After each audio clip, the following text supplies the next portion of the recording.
Welcome to episode 5 of Full Court Magic. I'm your host, Don Strouble. As you may know by now, I am also the Orlando Magic beat writer for Roundtable Sports.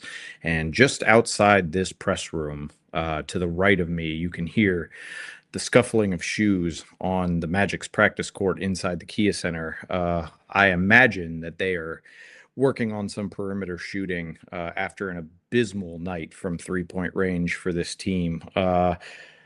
Tonight's loss to the Cleveland Cavaliers cannot be attributed to lack of effort or, in a lot of ways, execution. The Magic were getting good looks. They were playing like they wanted to win this game, but the ball was simply not falling to the bottom of the hoop. And that's just how it goes sometimes. 11 of 40 from three-point range, folks. That is 27.5%. And that's just not going to do it against a Cavs team that's won 4 or 5, and now after tonight, 5 of 6. Donovan Mitchell was, quite frankly, unstoppable, especially in the fourth quarter. Orlando could not contain his dribble penetration, and that was just kind of the story. And again, just if it's not one thing, it's another. So you saw stagnation the other night in terms of intangibles.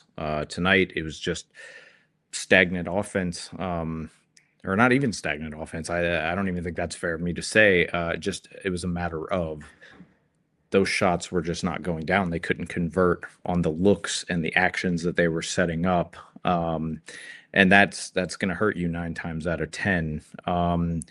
And it's one of those things where they get another chance at this. Going into Monday night, there's a rematch, but this time it's in Cleveland. Not going to have the benefit of home crowd behind you, and you're going to have to find a way to win. You're going to have to find a way to stop Donovan Mitchell. Tonight was a good night in some ways. You get back Jalen Suggs in a little over 24 minutes, almost 25 minutes. He finishes with 9 points and 6 assists, only 1 turnover. So that's a positive sign from one of your franchise players and one of the key tenets of this Magic team. And I asked Suggs post game about, because the other day after practice, he talked about how trying it has been for him to remain patient through this injury recovery. He's been through a lot this season, and it's helped him grow. This adversity has helped him grow. And I asked him how that can extend out through his leadership to the rest of the team. And he gave me a very introspective answer, as he always does. That's the kind of person he is. And I think that kind of introspection and his kind of personality could be infectious for this group moving forward. As long as he can stay on the floor, because if anyone is going to back up their words with actions, it's going to be Jalen Suggs. And I think he brought out the best in everyone tonight. And I have to shout out Paolo Banchero, 27-point night, incredibly efficient. He did exactly what he had to do. And it was just one of those things where overall, the shots weren't falling. I mean, that's it. That's the tweet. I hate to continue to repeat myself here ad nauseum, but that's just kind of how this goes. And I don't think that this team is hanging its head quite as much as it was the other night. And I've seen a lot of doom and gloom on social media, which it's to be expected. The Magic are now 23-21. And there's been a lot of circumstances that have been attributed to this slightly above average record. And, a lot of it's injuries, but a lot of it's other things too. And, I think when you see a game like you do against the Charlotte Hornets, it might be easy to think, oh, this team's having an identity crisis. I don't think it's so much that. I think it's more so that whatever process it is that they keep preaching, there has to be a level of consistency to it. And people are calling for all sorts of different things. I've seen, more than enough fire Jamal Mosley tweets, and I've even seen ones chastising Paolo Banchero. And maybe it is true that Mosley is reaching his expiration date as a coach. Maybe the end is near, but uh, unless this team enters a drastic, free fall, um, it going down the second half stretch here, I believe he probably keeps his job, at least until the off season. Obviously, with lofty expectations comes even greater criticism. And when this team went and acquired Desmond Bain in the offseason, its first major offseason move, and I don't even remember how long, because that was another criticism you see online, is that, Jeff Weltman doesn't make moves. He stands pat. But obviously the front office had different plans and switched up the agenda and became aggressive and did what they thought was best for the team. And Bain has played well. Could he play better? Sure. I mean, everybody probably could. But tonight, tonight was not a symptom of apathy. It was just a symptom of not being able to shoot.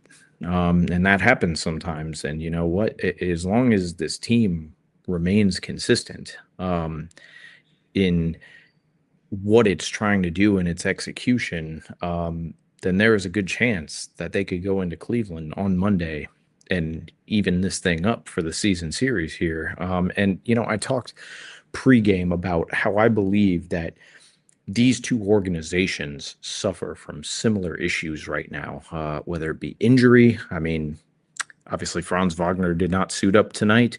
Jalen Suggs' first game back in 8 games.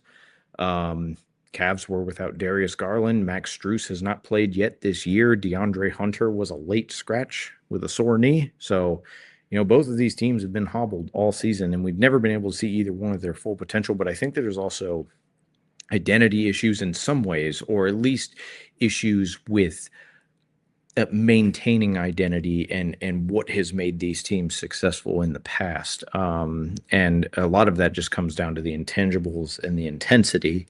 But truthfully, I mean, both squads brought it tonight. And they really made the most of what they were trying to do on the floor. But at the end, I mean, one team shot better and the other team didn't. And I mean, Paolo Banchero did the best he could. He went head to head, traded blows with Donovan Mitchell as the, two faces of the franchises of these respective clubs. I mean, this is the kind of game that you want to see. And it's one of those situations where this is what it comes down to in the end. Who is going to hit more shots. It's really that simple and that direct. But cannot take anything away from the Magic in terms of effort tonight. I mean, they turned Cleveland over 17 times for 28 points. That's generally a winning formula if you hit a few more of your shots. Magic, I mean, they turned it over 16 times for 17 points, but they were much more productive in converting on Cleveland's errors than making their own, which is good. You want to take positives away from a loss, and there's always time. And I know that it might seem to be dwindling. I looked at the schedule today, and I believe after this game tonight, there's only 18 or 19 home games left. It's kind of crazy to think about how fast this season is going, but there's plenty of time even still. We haven't even hit the All-Star break, and so maybe this group finds its stride. Got to get more healthy, got to get everyone on the court, but that may never happen, and in the end, it's going to come down to those intangibles and that execution, and just continuing to care and continuing to try to make the right plays, because I don't see a drastic move coming right now. I just don't. I'm not sure if they'll do anything at the trade deadline. Tyus Jones was DMP tonight. I know that people have been frustrated with him, but it's like, what can you get for him? I mean, what is the trade market going to command? For a Tyus Jones? And so it's tough. I mean, the team has flaws. They got areas that they need to improve, but I think that uh, people's general scorn um, with this group is the fact that the expectations were so high, and obviously so far have not met them. But you never know. You never know what could happen. I mean, we saw what happened with the Indiana Pacers last season. Uh, Went on an incredible run, got within one game of winning the NBA championship, and so at any given point, the Magic could uh, flip the proverbial switch if it's in there. It's hard to say if it is yet, but we'll have to see. So, as always, I appreciate you guys joining me. Um, this has been episode 5 of Full Court Magic. Please subscribe to the YouTube channel if you have not yet. We're really trying to grow our base here. Also, join our Roundtable Sports community where you can comment, interact, leave posts, and there's absolutely no paywall. We're really trying to pride ourselves on community engagement and making it a fun space for everybody without you having to worry about opening up your wallet. So, as always, it has been a pleasure, and I will see you next time. Thanks for joining me.